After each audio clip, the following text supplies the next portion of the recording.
తలే లేకుండా ఉండటం, ఎన్టీ స్కాన్ అంటాం, అది చేయాలి 13 weeks కి. దాని తర్వాత 22 weeks కి టిఫా స్కాన్, అంటే ఏంటంటే అవకరాలు ఏం లేవు కదా అని చూసేది. మళ్ళీ లాస్ట్ లో మనకి 28 weeks తర్వాత కాంప్లికేషన్స్ వస్తాయి, బీపీ షుగర్ అవన్నీ చేసుకో. సో ఇప్పుడు ఏం చేయాలో ఇవన్నీ ఉన్నాయి.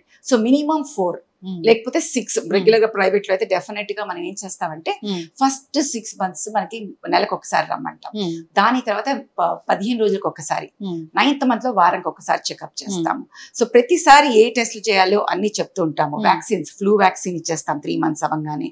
మళ్ళీ 7th month అవ్వగానే we will give Tdap vaccine ఇస్తాము. సో ఇలాంటివన్నీ మనకి ప్రోటోకాల్స్ ఉన్నాయి. ఐరన్, ఫోలిక్ యాసిడ్ సప్లిమెంట్స్ ఇవ్వటము, రక్తహీనత one of the commonest cause for.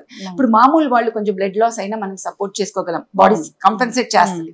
అదే రక్తహీనత ముందు నుంచి ఉంటే ప్రెగ్నెన్సీలో ఏమవుతుందంటే డైల్యూషనల్ ఎనీమియా అంటాం. బేబీకి రక్తం వెళ్ళటం వల్ల మనకి ఇంకొక గ్రామ్ తగ్గుతుంది మనకి అక్కడ. ఆ ఎనీమియాలో ఒక్కసారి రక్తం ఎక్కువ పోతే body cannot compensate. So when body cannot compensate it gives way. So ఈ అన్ని చాలా ఇంపార్టెంట్ విషయాలు అనమాట. సో ప్రాపర్ గా యాంటీనేటల్ చెకప్స్ చేసుకుంటే ముందే మనం యాంటిసిపేట్ చేసి రక్తహీనతని కరెక్ట్ చేసి